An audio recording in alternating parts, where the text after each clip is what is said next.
morning, class. This is ECON 512 Introduction to International Trade class. Today is April 7th, Thursday. The class will move on to Chapter 11 of the textbook. Chapter 11 discusses the trade policy in developing countries. So far, we have analyzed the instruments of a trade policy and its objectives without specifying the context, that is, without saying much about the country undertaking these policies. However, each country has its own distinctive history and issues.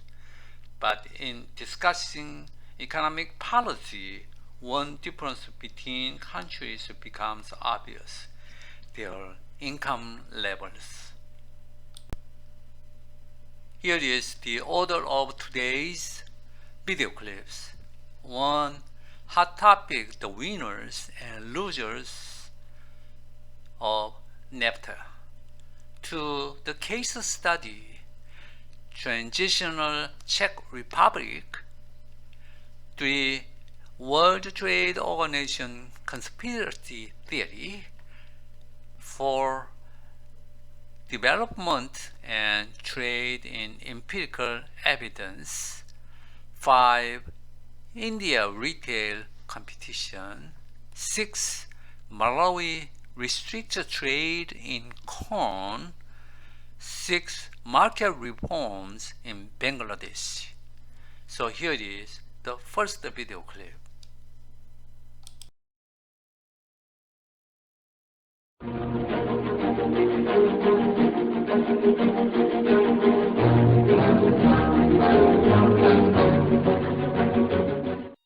Demonstrators in Seattle say that the World Trade Organization is a conspiracy that undermines the power of laborers to demand fair wages and good conditions, and that threatens the environment.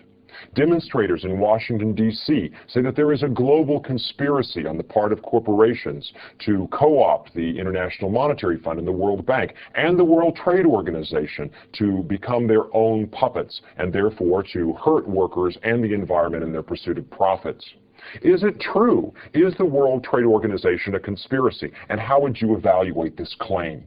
Well, let's first talk about international trade, which in some measure is inherently confrontational. That is, when a country lowers its tariffs and dismantles its quota and allows free trade in goods and services, customers in that country always benefit from access to imports because the imports themselves and the competition on domestic industries lowers prices. In the United States, when we someday get rid of our quotas on sugar imports and textile imports, all of us customers will be able to buy sugar and clothing at lower prices. On the other hand, the producers who compete with imports love the tariff and quota protection because it allows them to charge higher prices and make higher profits. And if you work for a factory that produces clothing and you've learned how to operate those machines and you've got your own human capital invested in that particular business, then you're happy for the tariffs and quotas that keep you from losing your job.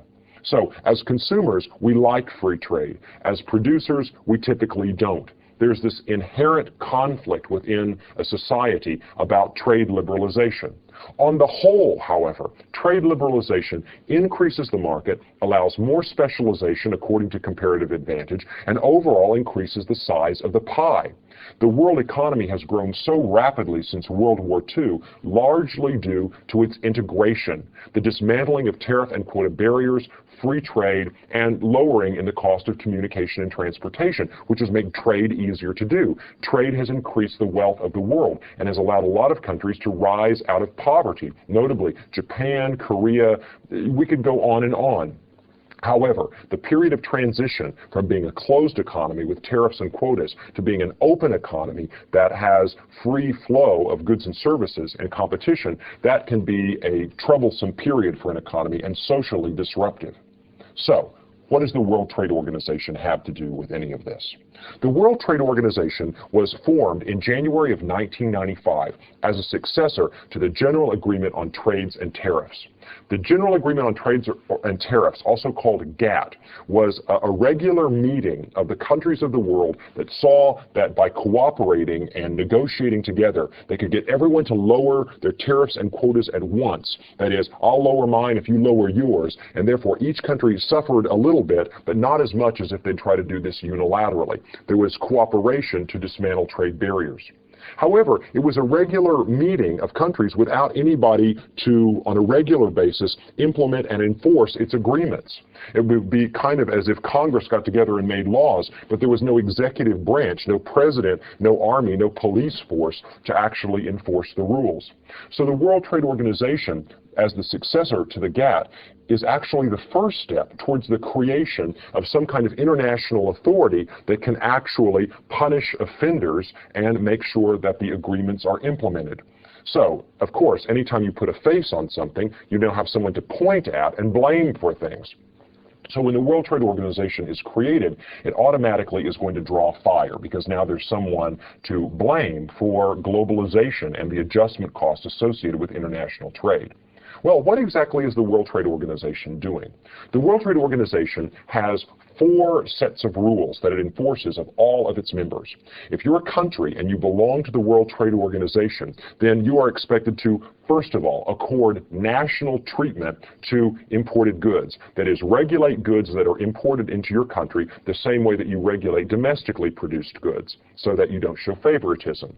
The second thing you're expected to do is to accord most favored nation status to all of the other members of the World Trade Organization. That is, you charge them the same tariffs on imported goods that you charge everyone else. So within the World Trade Organization, you can't pick one country and give them favored access to your economy and another country and not. The third thing that you have to do as a member of the World Trade Organization is you have to eliminate quotas and other non-tariff barriers. That is, any barriers that don't operate as taxes on imports, that's what a tariff is, a tax on imports, but rather some other kind of restriction on trade, those have to be dismantled because trade barriers have to be rendered transparent, easy to see, easy to understand, and by the same logic, easy then to negotiate downwards over time. The fourth thing that you have to do as a member of the World Trade Organization is agree that your governments will not restrict their purchases to domestically produced goods. That is, the government of California, for instance, can't pass a rule saying that it's only going to buy goods produced in California, but rather that it's going to look for the best produced or the lowest prices from all competitors, foreign as well as domestic.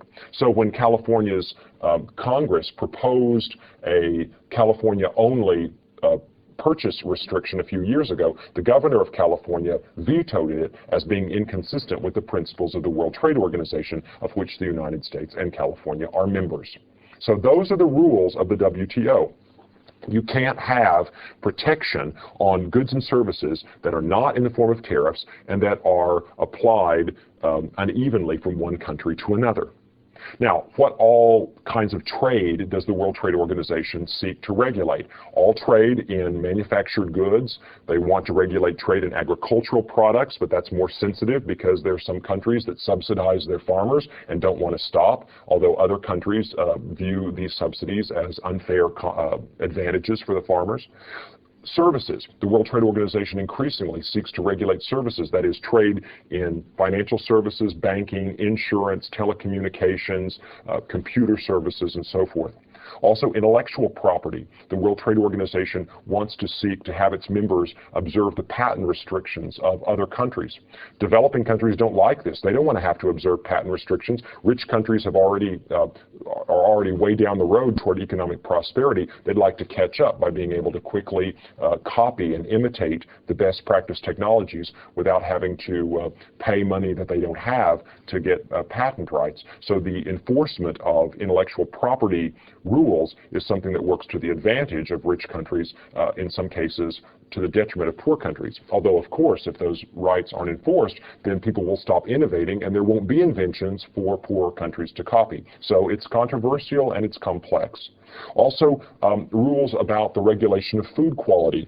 The sanitary and phytosanitary standards, the SPS agreement, covers food safety issues ranging from pesticide to hormone-treated beef and all this kind of stuff. And these rules are designed so that a country can't say, we're not going to import goods from your country because we don't think they are clean. As long as everyone agrees on what the standards are, then those rules can be applied evenly across the board. Now, what's the problem with the World Trade Organization? Why is it that protesters are out in the street calling it a demonic force?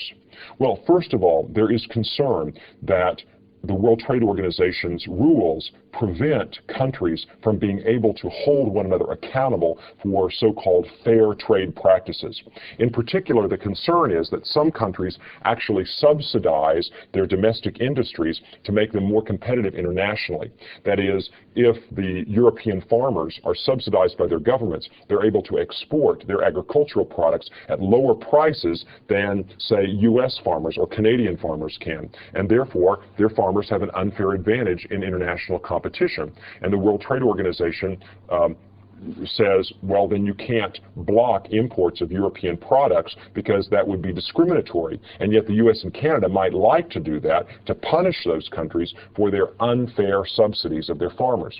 So what happens then is countries lose the ability to punish other countries that are engaging in unfair trade practices. So whenever people in the United States claim that Japanese semiconductor factories were selling their products below cost, what they wanted to do then was to put a ban on imports of Japanese semiconductors into the United States. But the World Trade Organization would not permit that because that kind of ban would be counter to the kind of trade protection that it allows. Therefore, that kind of action will be rendered illegal. So if you're a member of the WTO, you no longer have the ability to use blocked trade as a tool to encourage another country to stop subsidizing or enabling its own industries to dump their products at low cost into your market and therefore create unfair competition for your domestic producers. So that's one controversy, that the WTO doesn't prohibit dumping. Now, in principle, it should. It should go to countries and say, look, we agree that this isn't a good policy, this is damaging industries in other countries. But once again, you see, we're getting here at the tension between producers and consumers, because as a consumer, I have nothing but thanks to any country that wants to subsidize its producers and let me get goods at lower prices. It's the domestic producers that have the problem with that, because they're the ones who have to compete with dumped, cheap goods. Another problem with the World Trade Organization is that it operates in secret. That is, the countries that send representatives to the WTO are scared to some extent that if they open their trade, if they liberalize their trade and open their markets without tariffs and quotas, their domestic producers are going to rise up and vote the government out of office or in some other way make their lives hard. So if you were a politician who was whose government was being represented at the World Trade Organization, you'd like for these negotiations to be held behind closed doors so that your domestic producers didn't get wind of the fact that they may be about to lose their quota protection. Well, this doesn't sit well with the protesters in Seattle and Washington who say, we want to know what's being talked about in there. It looks like a conspiracy. The doors are shut. We can't hear. There's no TV cameras in there. All this is being done in secret. If you have nothing to hide, then let us come in and watch. So the secrecy and the lack of transparency, of course, engenders suspicion, and therefore the countries are under scrutiny and criticism. On the other hand, the politicians argue, if you make us talk about this in the open, then we don't have the political will to stand up to these powerful special interests in our countries, and we can't do what's good in the long run for the economy if we have to bear the short-run political cost. So there's another problem with the whole thing. Are we going to have transparency or are we not? However, there's also a final concern, and this one is the most serious, and that is who's really going to benefit from the operations of the World Trade Organization. Is the liberalization of trade in the long run going to be most beneficial to consumers or most beneficial to businesses? Right now, multinational corporations and large businesses benefit from trade liberalization because they get to send their goods freely wherever people are willing to pay for them. Of course, the people who are paying lower prices in those countries get the benefit of good products at lower prices too. But there are also other costs of trade. I mean, think about this. In our own country, businesses pollute and damage the environment, and therefore we have a government that regulates pollution. Businesses are inclined to try to organize in ways that get them labor at the lowest cost. They want to bust up unions. They want to hire workers and put them in dangerous conditions at low wages. I mean, that's how you make a big return on capital. And government regulation, in many cases, allows unions to organize and gets workers in situations where they can work in safe conditions at a reasonable wage. And we don't have that kind of government regulation on the international level. That is, the world economy is, to a large extent, still completely unregulated. And therefore, pollution can occur as a result of international trade. Labor exploitation can occur as a result of the profit opportunities created by the world economy. And people blame that on the World Trade Organization. If we're going to have more trade, we're going to have more activity that goes beyond the power of the existing governments, and that's going to create the Wild West again. It's going to create a jungle in which all kinds of abuses can occur. However, an economist says, well, then, if what we need is some kind of governmental body, isn't the World Trade Organization trying to be that? And maybe this is where the protesters are onto something. Maybe what the protesters are saying is that it's not so much that the World Trade Organization needs to be abolished or that globalization couldn't occur, but it's just that we need the kind of transparency and accountability that we all expect from a good government if we're going to have international trade, that is, an economy that is truly global in scope needs some kind of government regulation that's truly global in scope. And there are all kinds of suspicions and prejudices about global government, too. So all that gets triggered by this. But the idea that the World Trade Organization is a conspiracy, it's kind of funny that the very people who are concerned often about protecting labor and protecting the environment are opposed to the first steps to create some kind of international authority that might actually do that very thing. And if you look at the records, corporations that operate in less developed countries are often have a much better record of protecting human rights in those countries and protecting the environment in those countries than do the governments of those countries themselves. So in some cases, one power, that is a corporation, may actually be better than the existing power, the corrupt government that's already there. It's complex, but the issue is, what are we really concerned about? Are we concerned then about the rights of workers, the environment, and the prospects for citizens in countries that are poor to get access to food, clothing, and other goods at low prices? If we are, then we should be in favor of organizations that exert their power to protect those interests. And perhaps the World Trade Organization could be such an organization if it were properly accountable and if it were properly transparent and participatory. I think this is what's happening right now, is the World Trade Organization is undergoing an adolescence. As the first step towards some kind of international regulatory authority, it's going to be subject to all kinds of questions and criticism and protest. And perhaps in the end, the protesters' voices will lead to the kind of accountability and participation that will make for an authority that can give us some kind of regulation to improve working conditions internationally, raise standards of living, and protect the environment. But it does require diligence, and it requires a willingness to participate, ask hard questions, expend ourselves, and to support the kinds of efforts that may be faltering and inadequate at first, but eventually turn into something really worthwhile.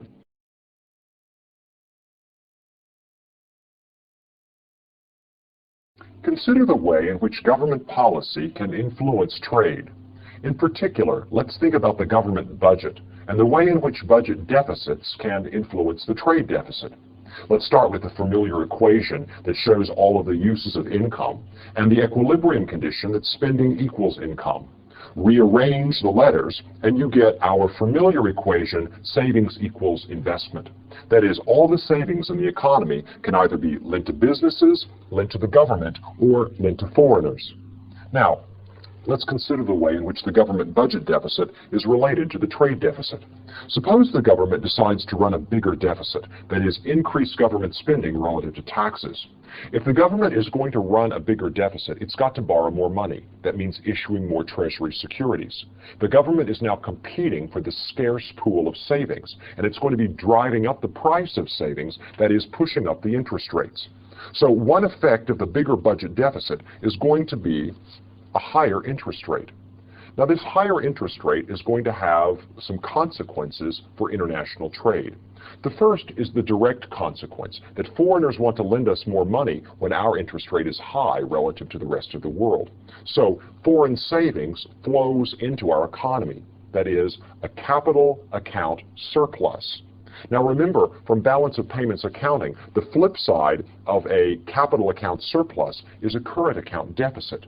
That is, the thing that makes it possible for us to borrow money from foreigners is that we're going to start buying more from them than they're buying from us. That is a trade deficit. So the way we borrow money from foreigners is we start importing more stuff from them than they are buying of our exports. So the flip side of the government budget deficit is going to be a reduction in the trade surplus, or ultimately a growing trade deficit. That's the direct effect of the interest rate. The other thing that happens is the higher interest rate makes foreigners want to buy more of our stocks and bonds, increasing the demand for dollars. When the demand for dollars rises relative to the supply, the exchange rate is going to change. The US dollar is going to appreciate with respect to foreign currencies. As the US dollar appreciates, then what begins to happen is people in the United States find that buying goods from foreigners is a bargain. We start spending our stronger dollars on imports. Imports increase. Foreigners, meanwhile, find that it's unattractive to buy goods and services from the US because the appreciation of the dollar makes our goods and services relatively expensive. So exports are reduced, imports are increased, and that gives us a bigger trade deficit. So two channels connecting the government budget deficit with the trade deficit. The first is the interest rate, and the second is the exchange rate. Now, let's consider then the way in which the government budget deficit and the trade deficit are related to the stocks of debt that stand behind them. Let's think first about the budget deficit. Each year's budget deficit is that year's addition to the national debt. Every year that we run a budget deficit, the government is issuing more government bonds to pay for that year's government excess of spending over revenue. The outstanding stock of government bonds is the national debt, which is about $5 trillion. Every year that the U.S. federal government runs a budget deficit, it's adding to the national debt, the outstanding stock of government bonds. Every year that the government runs a budget surplus, it can buy back some of that debt and reduce the outstanding national debt, reduce the outstanding stock of government bonds. Just as the budget deficit is each year's addition to the national debt, the trade deficit is each year's addition to our foreign debt. Before the 1970s and 1980s, the United States was the world's biggest creditor nation. We had lent lots and lots of money to foreign countries by running balance of payments surpluses, by running trade surpluses year after year. As we exported more than we imported, we were lending other people money.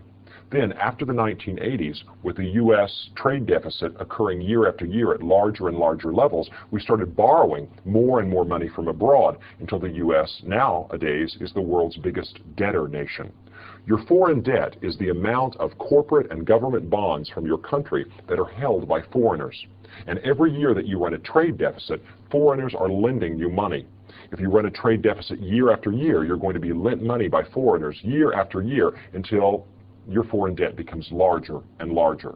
So each year's trade deficit is that year's addition to the outstanding foreign debt, or the total amount of your country's debt or assets that are held by foreigners. So, as we add to the national debt, we're typically adding to the foreign debt, because the government budget deficit usually creates a trade deficit. The two deficits are like twins. If total savings and total business spending doesn't change, then the way we get extra savings in our economy when the government wants more is we suck it in from abroad. That is, we get foreigners to lend it to us. And the mechanisms that make that happen are changes in the interest rate and changes in the exchange rate. Take a look at some statistics from January of the year 2000. You can see that in that month, the United States ran a trade deficit with trading partners China, Japan, Canada, and Germany. You can also see that in the same month, the U.S. had trade surpluses with the Netherlands, Australia, Switzerland, Belgium, Egypt, and Turkey. Now, if you take all the countries with which we run trade deficits, add up the amounts of those deficits, and add up the amounts of the surpluses from the countries with which we have surpluses, you'll find that the U.S. has a big net deficit with the world as a whole. If you take all the countries in the world, the U.S., Canada, Mexico, and so forth, you'll find that the trade deficits and the trade surpluses, when added together, sum to zero.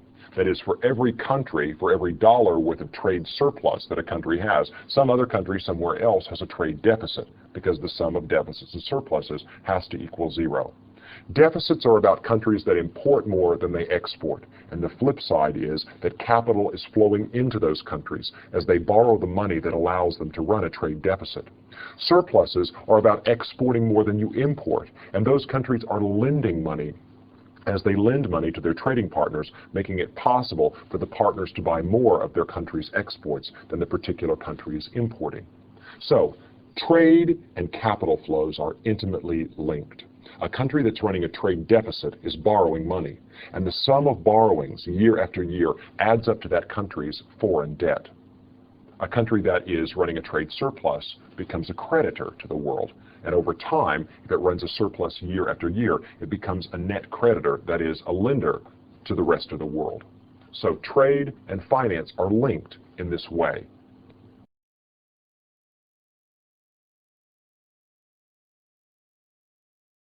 We're here at the Laredo Bridge, an important link between the United States and Mexico, and a great place to think about the way in which these two economies are becoming more tightly integrated. The people crossing this bridge are mainly doing so for commercial reasons, to buy and sell things. And the easier it is to cross this border, the more likely they are to engage in this economic activity. Economic integration refers to changes in government policy that make it easier for people to do business across international boundaries. And an important aspect of economic integration is trade liberalization, the reduction of tariff rates, the elimination of quotas, changes that make it easier for people to buy and sell things across international boundaries. A good case study in the effects of economic integration has been looking at what's happened in the United States and Mexico following the enactment of the North American Free Trade Agreement. NAFTA was implemented in January of 1994, and since that time, trade between the U.S., Canada, and Mexico has increased by 70%. Lots of jobs have been created. Factories have been built along the Mexican border, taking advantage of opportunities to ship goods duty-free to the U.S. New businesses have been started in the U.S. to send stuff to the Mexican market. Economic growth has followed economic integration, but it's not without its costs. Let's consider the ways in which NAFTA is changing lives on both sides of this border. Some critics claim that rapid economic growth is now damaging the environment, that the quality of the air and the quality of water along the border and in northern Mexico has been jeopardized by the rapid growth in new factories and new jobs. Others are concerned that the workers along the border are not being paid fairly or are being mistreated, the usual concerns about relations between labor and capital. And in general, there's the overall concern about the way in which our way of life is changing as we become more tightly integrated with our neighbor to the south. One big concern is traffic. Are our roads and bridges in the southern U.S. going to be able to handle all of these trucks bringing goods from NAFTA-inspired businesses northward? In general, though, NAFTA has been a huge boon for both the U.S. and for Mexico. Lots of jobs created, prices falling, prosperity expanding, and really the big beneficiary has been Mexico. Mexico's economy is only 5% the size of the U.S. That is, Mexico is economically smaller than Los Angeles. Therefore, the U.S. has kind of absorbed Mexico as if we just added another state. No huge change to our economy. Although some critics say that 200,000 jobs have been lost in the U.S. as a result of NAFTA, probably those people found employment in other industries, and industries that may not have existed without the opportunities created by this freer trade.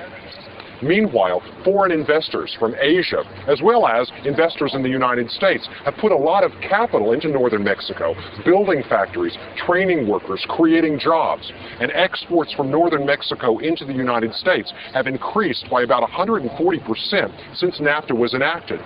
These new jobs and new prosperity are undoubtedly leading to political stability in Mexico, which is a great thing for the United States to have along its southern border. Well, in general, economic growth brings with it certain concerns. Concerns about the environment, concerns about labor, concerns about changes in our way of life, and all of these ultimately become political questions. As the U.S. and Mexico become more and more tightly integrated economically, the next thing that becomes necessary is ever more political cooperation to resolve some of the environmental and labor problems, political problems that are going to crop up along the border as a result of this economic activity. NAFTA has definitely been good for business, but business isn't always a clear good for society. Sometimes rapid growth in business means changes that people have to cope with socially and politically. And NAFTA, like most other changes in business, has brought mixed blessings. Economic integration, changes in government policy that set in process economic growth.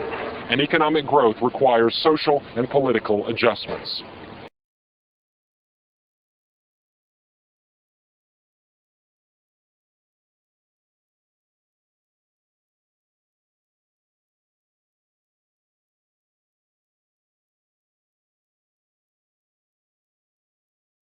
Whether trade promotes growth used to be a very controversial question.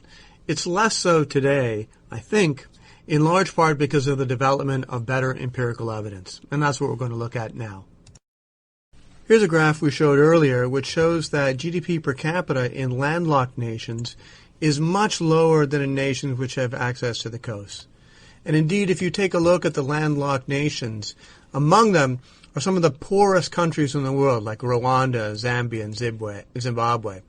There's a few rich countries, Austria and so forth, but these tend to be the exceptions. Being landlocked is bad for growth. Now that's important because it tells us something about policy. Being landlocked is something like having high tariffs. It's a sort of a natural experiment in having high tariffs. Here's Henry George, a famous 19th century proponent of free trade.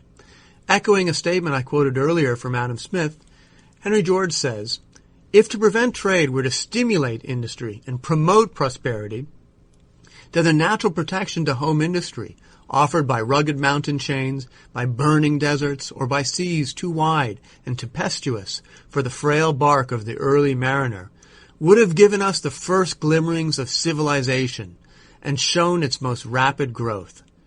But, in fact, it is where trade could best be carried on that we find wealth first accumulating and civilization beginning. It is on accessible harbors, by navigable rivers, and much-traveled highways that we find cities arising and the arts and sciences developing." So Henry George is saying it's not places which have natural tariffs which have a lot of growth and wealth. It's places which have naturally low tariffs. So that tells us something about policy. Here, in fact, is a graph showing countries between 1965 and 2000, and they've been labeled according to their tariff barriers, their non-tariff barriers, interventions with the exchange rate, and other factors determining how open they are, policy factors. And what it shows is that average GDP per capita in countries which were always closed during this time is much lower than in countries which were always open. And indeed, the more open the countries, the higher was GDP per capita. So this is equivalent to our natural tariff barriers, our mountain ranges, also showing the same relationship with tariff barriers, with our policy choices. More open economies tend to have higher GDP per capita.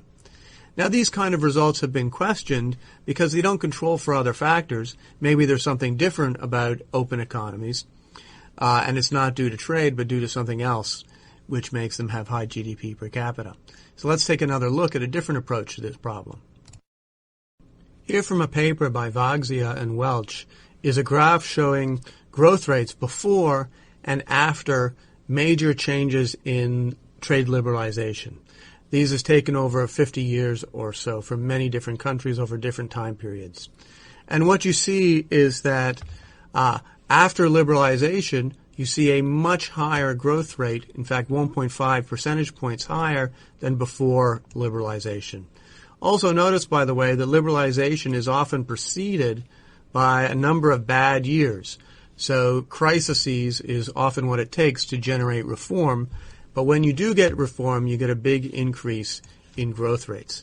That's really quite a stunning increase, a 1.5 percentage point increase in growth rates after major increases in liberalization is a really important change.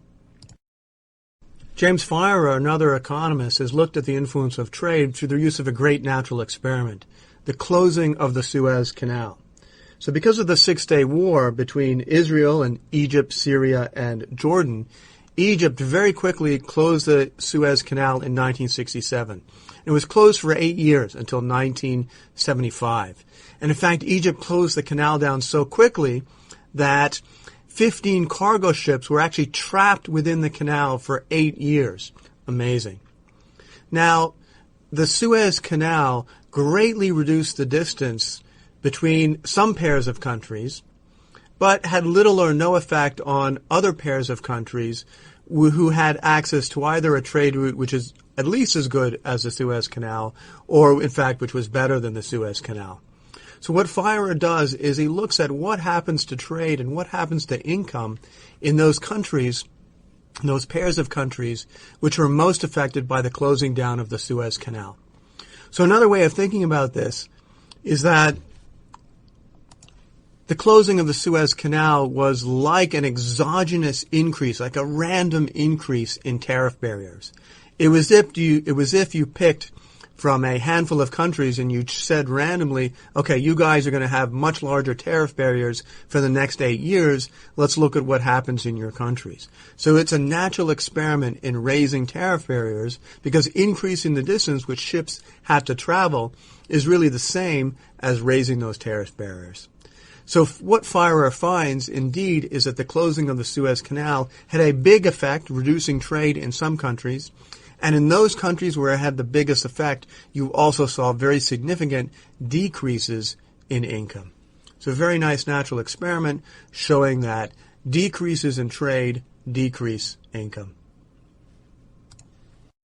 Perhaps the most important piece of evidence which has convinced most economists that trade is good for developing countries comes from China and from India. So China was a terribly poor country in 1978, which is when they opened up to foreign trade. And the rest, as they say, is history. Since that time, China has been growing at about a rate of 10% per year. Absolutely unprecedented for about 30 years now.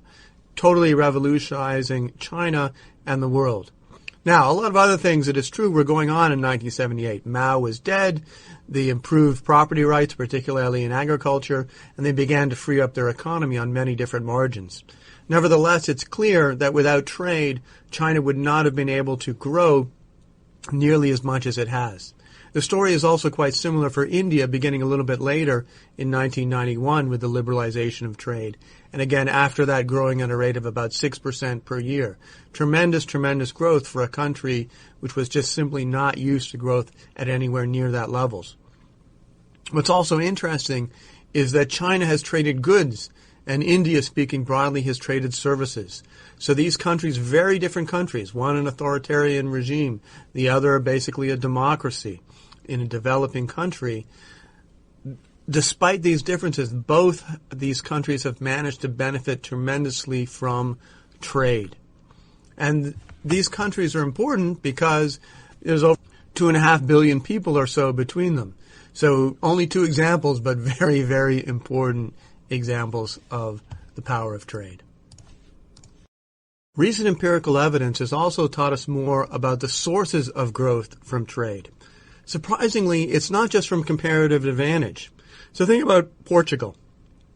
In the comparative advantage theory, Portugal benefits from trade by specializing in wine production and by producing less cloth. But what we're finding is that countries which open up to trade, both their cloth industry and their wine industry become more efficient and more productive. So competition here is a spur to efficiency. That is, it pushes prices closer to marginal cost. But it also tells firms, you'd better keep up with the cutting edge. You'd better be productive. You cannot sit back and laze around and expect to have a market which can't be taken away from you. Because we now have international competition, every company has got to be on its toes. So what happens is that efficiency and productivity increase in both the cloth and the wine industry, and you get a shift from the less efficient producers, the less productive producers, to the more productive producers within the industry. Market size here is another important variable, because the larger the market is, the greater the incentive to invest in improving productivity and research and development. So if a country enters into a free trade agreement, it now has a much larger potential market for its exports. Those exporting firms have a much greater incentive to invest in new products and new ideas, in R&D, which is going to pay off with a much larger market. Investment also increases. I'm going to come back and talk more about that in a minute. And you get inflows of new knowledge. And I'm also going to talk more about this. So let's talk a little bit more about investment. Here again is Vagsia and Welch, this time looking at investment before liberalization, trade liberalization, and investment after liberalization. And what you can see is that there's a very large and marked increase in investment beginning with liberalization. Looks like a big permanent increase in investment. Now, there's a couple of reasons why this might be the case. It doesn't follow directly from comparative advantage, but it does follow with a couple of other assumptions. For example, as you enter into a free trade agreement, your exporters get a larger market to which to export. Therefore, it makes sense for them to invest in larger factories to build more productive capacity. That's one reason. Another, perhaps even more important reason, is that we have to think about free trade not simply in consumption goods, but also in investment goods. Free trade may be even more important in investment goods than in consumption goods. So what happens with free trade is that the price of investment goods falls.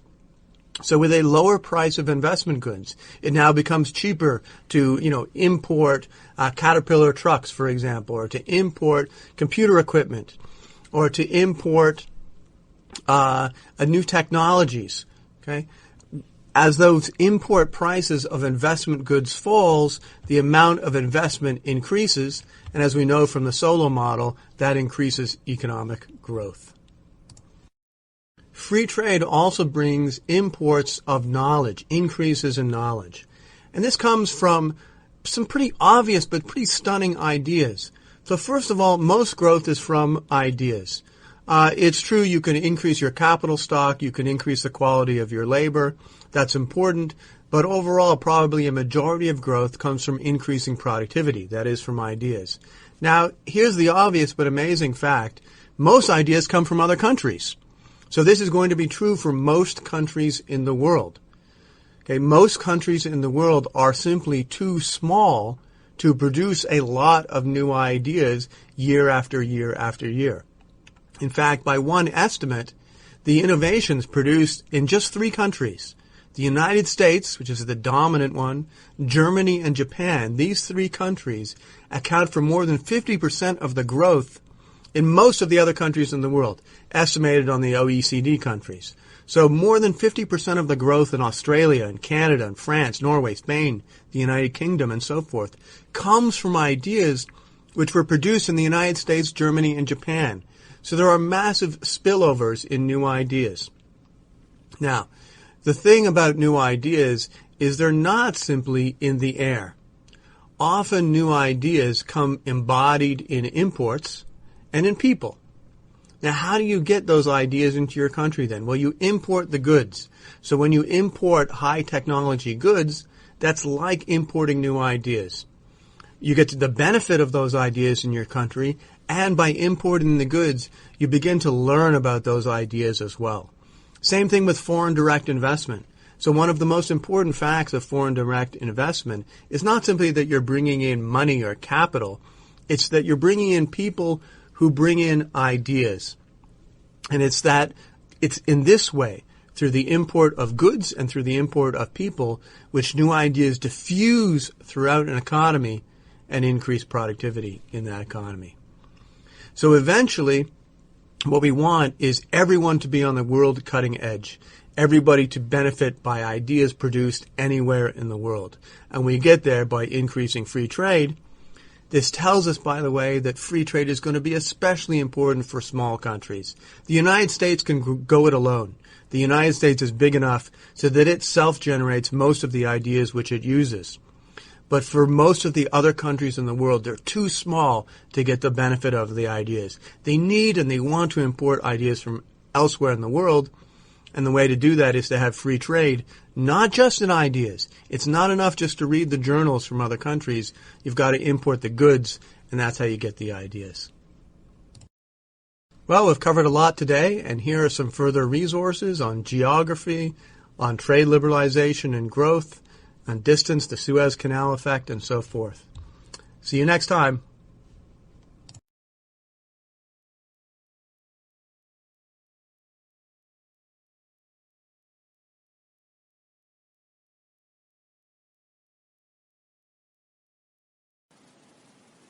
In India in 2012, there's been quite a bit of debate as to how much additional competition to allow from foreign retailers. Let's look at some of the economics of this issue. A lot of the debate has centered around Walmart, the American retailer, but also Carrefour, IKEA, and other foreign suppliers. Such companies already have the right to sell wholesale in India, and as of 2012 they received greater privileges to sell retail in India from the federal government, but the state-level government still can impose significant restrictions. Perhaps by the time you're hearing this video there have been further developments yet. Walmart has a motto which is always lower prices. The company doesn't literally always charge lower prices, but it takes advantage of high levels of productivity and high economies of scale, and it can be quite a fierce competitor. This is what's good about the company, but it's also part of what's unpopular about the company, namely that its competitors don't like having to compete with the lower prices. The main disadvantage of a greater Walmart presence in India would be that many Indian small merchants would be put out of business. This would also mean hardship for them. It would mean a higher level of unemployment and, in general, some amount of economic disruption. On the other side of the ledger are significant benefits. These include lower prices for customers and also higher and more regular payments for suppliers, including farmers. For instance, imagine that it's Walmart selling groceries. Well, that means Walmart will be buying more from Indian farmers. It's a mistake to think that the only beneficiaries of greater retail competition are foreign investors. A lot of the beneficiaries would be Indians, especially poorer Indians and Indians with limited incomes. Other benefits would be that larger and foreign firms are often more productive, and also, this is important, there are often productivity spillovers to Indian firms from watching Walmart, learning from Walmart, perhaps having employees who worked for Walmart and then take their knowledge back to the Indian firms. Walmart has been successful in Mexico, and this also has led to some broader productivity improvements in that country. These improvements include improved systems for trucking, which have benefited other companies and sectors also, development of centralized warehouses, greater standardized procedures for shipping and delivery, and also better practices of labor management. In all of these regards, Walmart has helped to upgrade some other parts of the Mexican economy. In this situation, when there's greater competition in retailing, economists tend to believe that the benefits from the greater competition will exceed the costs. One reason they believe this is called the theory of comparative advantage, and this is outlined in detail in 2 videos in our section on trade, and I will refer you to those. There is also what economists call the theory of public choice, and this says that even if there might exist some ideal government policy to restrict trade with foreign retailers, it's unlikely that a government will actually pursue that ideal policy. Instead, domestic governments tend to pursue policies which are too restrictive or give too much advantage to domestic businesses or special lobbies, or to pursue restrictive trade policies which are in some way too corrupt and in fact are not ideal or optimal. When you put together the theory of comparative advantage and also the theory of public choice, in general most economists favor greater allowance of retail competition, including from foreign investors. An interesting question is to ask how much will Walmart and indeed other foreign retailers actually dominate the Indian economy? The answer is not obvious. In a lot of other foreign markets, Walmart hasn't always dominated at all, and in some other countries it's had to leave because it wasn't profitable enough. The developing nation where Walmart probably has done best is Mexico, and that country as a developing nation is one which is relatively similar to the economy of the United States. Some particular problems which Walmart faces and will face in India include very complicated labor laws, including at the state level, a very tough-to-manage infrastructure, which make the speedy delivery practices of Walmart difficult to pull off, just in general very different consumer expectations, which maybe Walmart is not in the best position to understand, and also the reality that Walmart must deal with a higher level of corruption. Of course, to the extent that Walmart does not succeed in India, both the costs and benefits of Walmart market entry would be lower. There's plenty to read on this topic. For one very short introduction, see in India Inc. the article, Can Walmart Build a Nation? For a more academic treatment of foreign direct investment, you might read this piece, which is available online. Also use Google, trying the keywords offered in this section, and for the very latest news, type those keywords into news.google.com.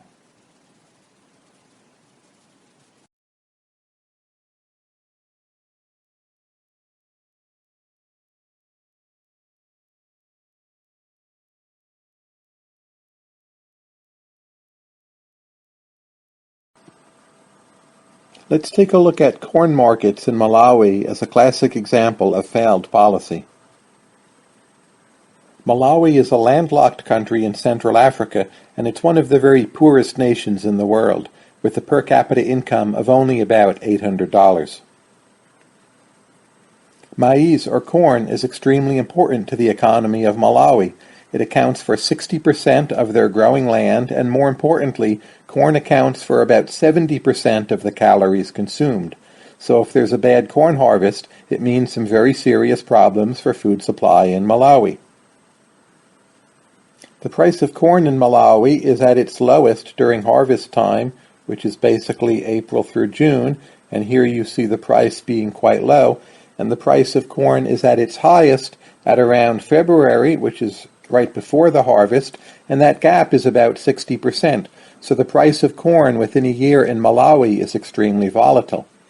Ideally, what one would like is to have more trade of corn, so when the price of corn is high, corn supply comes in from other countries or perhaps from stored inventories, and that this graph is smoothed out somewhat.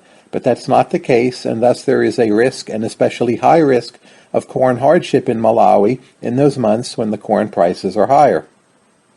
In Malawi, only about 15% of the corn supply is traded. For the most part, it is grown by farmers and then consumed, but markets and institutions for trade are relatively weak in Malawi.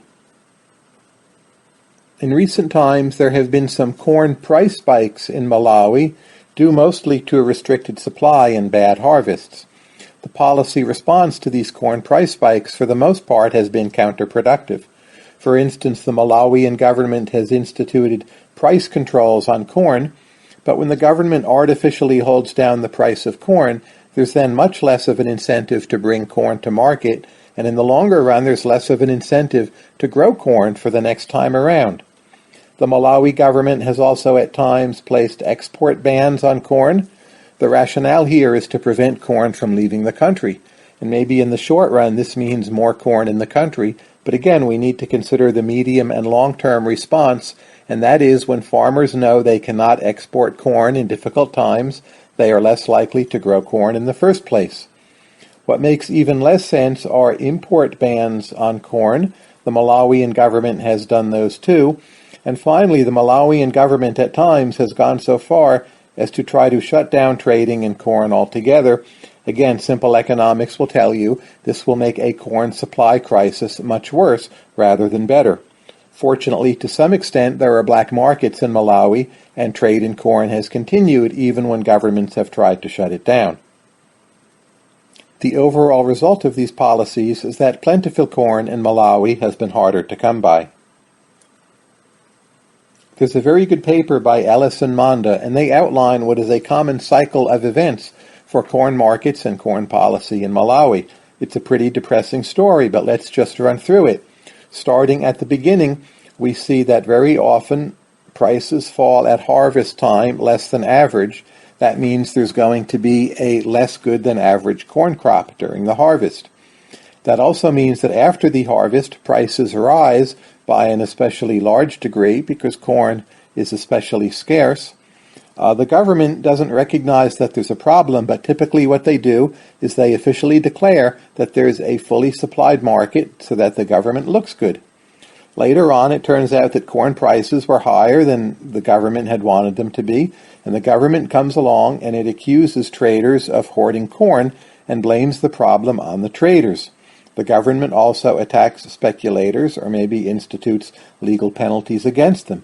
Of course, what speculators are doing is trying to allocate corn to those points in time when the price of corn is highest, which means the demand for corn is highest, so speculators even out corn price movements over time, but commonly they're attacked by governments for being a major source of the problem.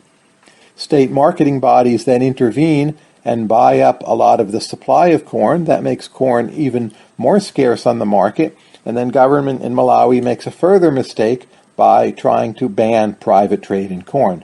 That's just about every economic policy mistake imaginable in that quick sequence. But we're not done.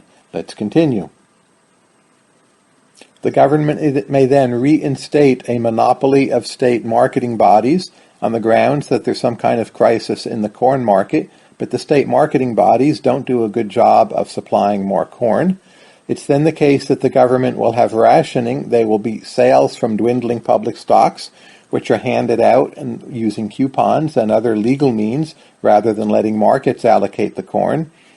During all this time, there's a demand for greater imports, typically from neighboring African nations, and after a delay of months, some of those imports finally arrive, or they are at least ordered, but the imports on average arrive late. That's because Malawi has bad procurement policies, and also because the infrastructure and transportation are very bad, and sometimes by the time the imports have arrived, they arrive at exactly the same point in time when the next harvest is coming along, which is when the imports are needed least, and that makes the price of corn for a while especially low. But one thing Malawi could do to have better corn policy is simply make it easier for imports to arrive more quickly rather than banning and taxing and trying to limit imports through the force of law.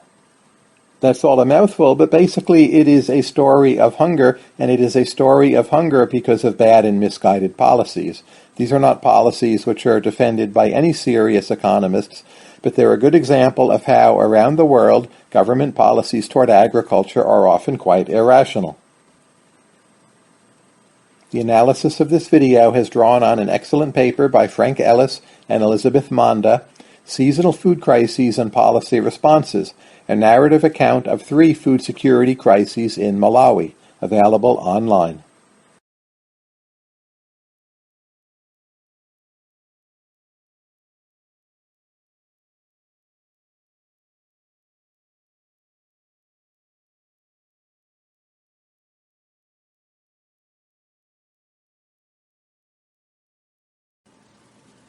One of the countries that's improved its agricultural policy the most has been Bangladesh. During the early 1970s, the situation in Bangladesh was quite grim. Many people starved to death, a lot of the population was extremely vulnerable, and the country was heavily dependent on food aid from outside. At the same time, Bangladesh had some of the worst agricultural policies in the world. They had price controls, they restricted imports, and the government controlled a good deal of both fertilizer and irrigation. The Bangladesh Agricultural Development Corporation was responsible for importing and wholesaling virtually all of the agricultural inputs. In general, market price signals were not allowed to operate, there wasn't much scope for entrepreneurship, and most important agricultural decisions were politicized. Starting in the 1980s, there were a series of reforms stretching over about 15 years, which moved Bangladesh from having some of the worst agricultural policies in the world to having some of the best.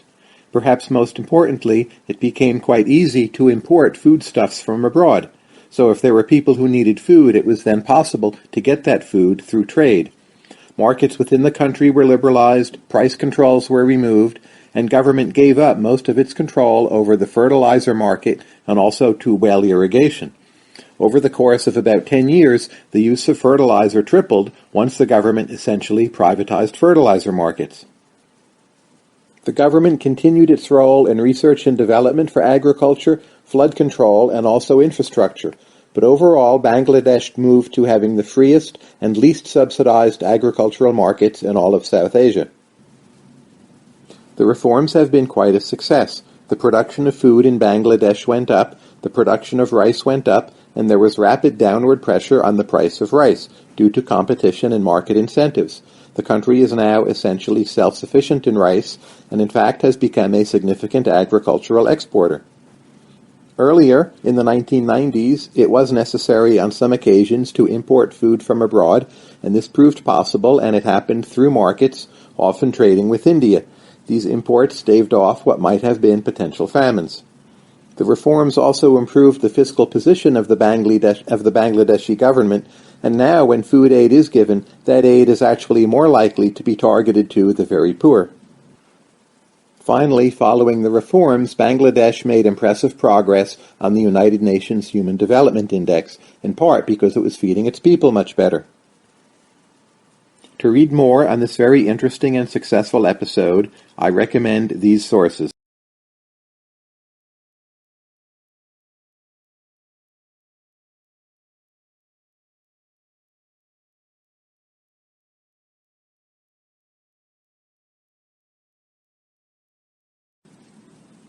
The dwindling of manufacturing in India was part and parcel of the process of Indian economic decline.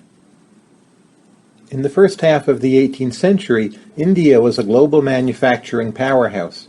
Indian textiles were worn around the world, they were worn around Asia, they were exported to Europe, they were worn by American slaves, and they were sent to Africa. Indian agriculture had high productivity, and Indian textile manufacture had relatively high productivity, of course both by the global standards of the time. The subsequent decline was striking. In 1750, it is estimated that India accounted for about a quarter of the world's manufacturing output. By 1800, this had gone down to 1/5. By 1880, India was accounting for less than 3% of the world's manufacturing output. What were the causes of this decline? One major economic problem for India during this time was drought. Prior to 1775, it was relatively wet weather for India. The chance of a drought in a given year was less than 1 in 5. After 1775, the chance of a drought in a given year rose to 40%. Agriculture was such a major part of the Indian economy that if a drought came and the harvests were bad, very few other things went well in India. Another major economic problem for India was the collapse of Mughal rule, culminating in the early 18th century. Historians have debated just how much this mattered for Indian economic prosperity. The traditional view was that the collapse of Mughal rule led to quite a bit of disorder in India, it led to higher trade barriers, it led to foreign invasions, and in general India was less of a single coherent economic unit. There have been subsequent revisionist accounts which suggest the collapse of Mughal rule was not in every way a total disaster, but still a balanced perspective seems to suggest that the collapse of Mughal rule really did bring some serious economic problems for India. If one looks at data on grain wages, they start to decline in the late 17th century, and this decline continues throughout most of the 18th century. The problems became much worse in the early 19th century, with the Industrial Revolution of Britain, the rising productivity of the British textile industry, and, combined with that, the British takeover of India. All of a sudden, British textile mills were more productive and offered a cheaper product. To make matters worse, parts of the world, such as much of Latin America, the United States, Australia, Canada, and New England, all put stiff tariffs on foreign textiles, including textiles from India. British rule forced free trade on India, that is, the Indians had to accept British textiles with no tariffs. Now, in general, economists are strong believers in free trade and the benefits of international exchange, but this particular episode of free trade doesn't seem to have worked out all that well. For one thing, India did not have free trade to export its textiles, but perhaps more importantly, the Indian economy was seeing significant disruptions because of the cheaper British textiles, and there were too many barriers to trade, there was too much corruption, there was not enough infrastructure or resource mobility for free trade between India and Britain to lead to a reallocation of Indian labor to sectors where it would be more productive. So it wasn't really a free trade at all. It was free in one particular way, and it certainly wasn't a fair trade. What happened is that a lot of Indian textile workers lost their jobs and were unable to find lucrative employment somewhere else. The rate of deindustrialization starts to slow down by the 1860s, and by the late 19th century, early 20th century, India is very much reindustrializing. This is in part due to better technologies, better education for some workers, and in general, India is now competing as a low-wage supplier of textiles, whereas Great Britain, the United States, and other locations have much higher wages. Over time, in the 20th century, India built up a significant and diversified manufacturing base, especially after independence. A great deal has been written on the deindustrialization of India. You can simply Google India deindustrialization, and you'll find many sources. The single source that I have found most helpful, and I think most accurate, is the one listed here.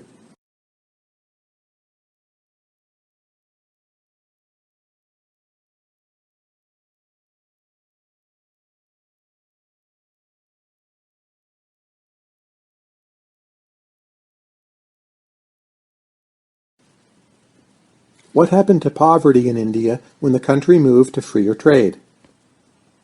After independence from Great Britain, trade policy in India turned in the direction of high tariffs and protectionism. The goal was that things consumed in India would be made in India. It was even quite difficult to get a hold of an American Coca-Cola in India during this period. As of 1990, the average tariff in India was about 80%, which of course is very high. That meant higher prices for consumers, for instance consumers who wanted to buy soft drinks, and it also meant that India was investing a lot of its resources producing goods and services when maybe it wasn't the most efficient or effective producer of those goods and services. Reform did come to India, and in 1991 India started a process of opening itself up to the global economy. So whereas the average tariff had been at 80% in 1990, by the time we get to 1996, the average tariff is at a lower rate of 37%. It's also the case that the standard deviation of tariffs dropped by about 50% during the same time period.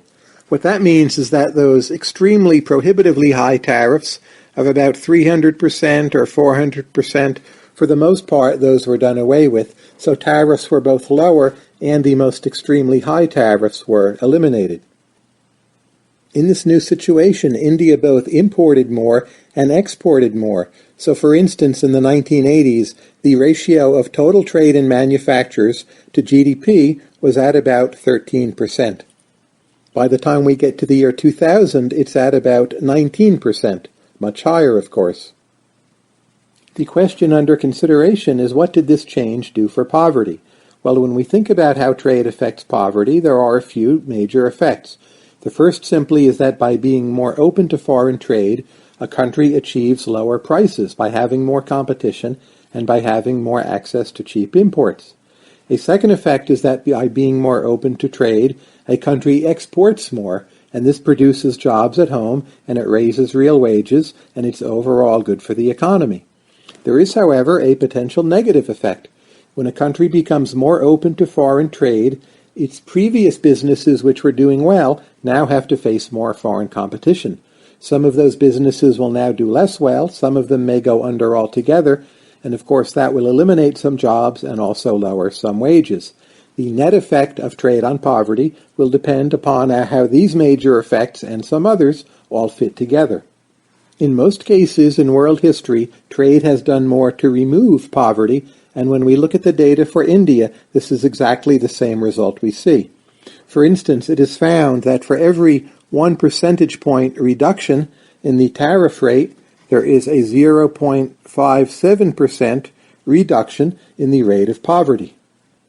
If we look at the overall reduction in poverty across the time period 1987 to 2004, when poverty in India really did go down quite a bit, it has been found that 38% of this reduction in poverty can be attributed to India's greater openness to foreign trade. That is quite a significant effect. It's not that everyone was better off, but the gains really did significantly outweigh the losses. To read more on this topic and to take a closer look at where these numbers come from, I would recommend that you Google to the first source listed. There is also a very good book by Bhagwati and Panagaria, but that unfortunately is not available online for free. It's called India's Reforms.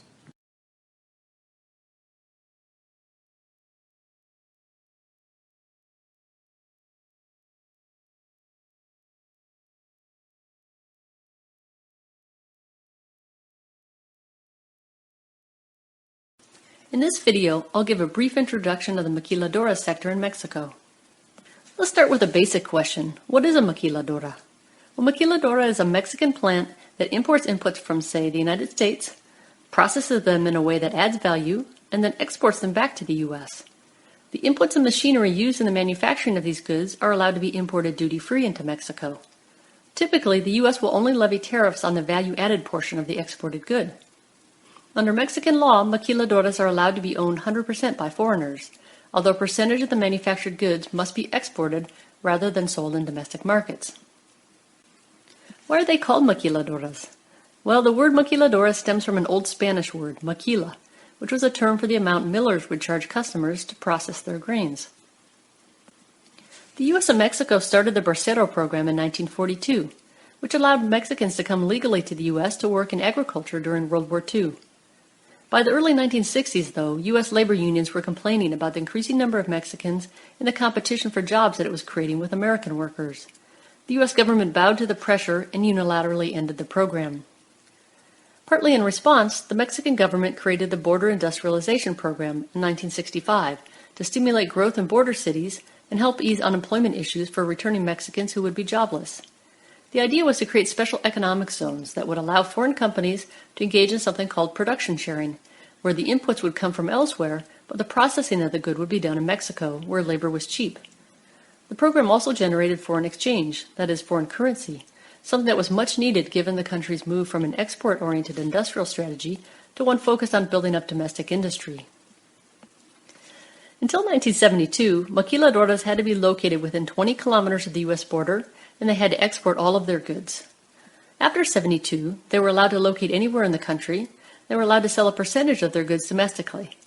The majority of maquiladoras still concentrate in border cities, however, because of the geographic advantage of being so close to the U.S. market.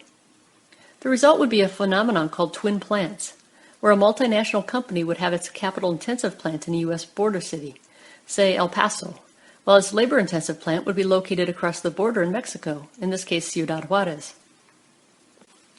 The maquiladora sector grew quickly in the 1980s and early 90s. For example, from 1980 to 1995, the number of maquiladora plants increased from 539 to more than 2,000. And the number of people employed in those plants went to 776,000, or 10% of the country's labor force. Miriam Louie notes that, quote, in 1985, maquiladoras overtook tourism as the largest source of foreign exchange, and that in 1996, it was the second largest industry behind oil. In a future video, we will study the effect of NAFTA on the maquiladora sector. Many of the privileges that maquiladoras received were then granted to non-maquiladoras, making it an interesting question what effect the trade agreement has had on Mexican manufacturing in general and maquiladoras specifically. The quote I gave you from the previous slide was from a book called Sweatshop Warriors, Immigrant Women Workers Take on the Global Factory. The rest of the information in this video, though, comes from Joshua Cohen's 1994 The Rise of the Maquiladoras in Business Mexico.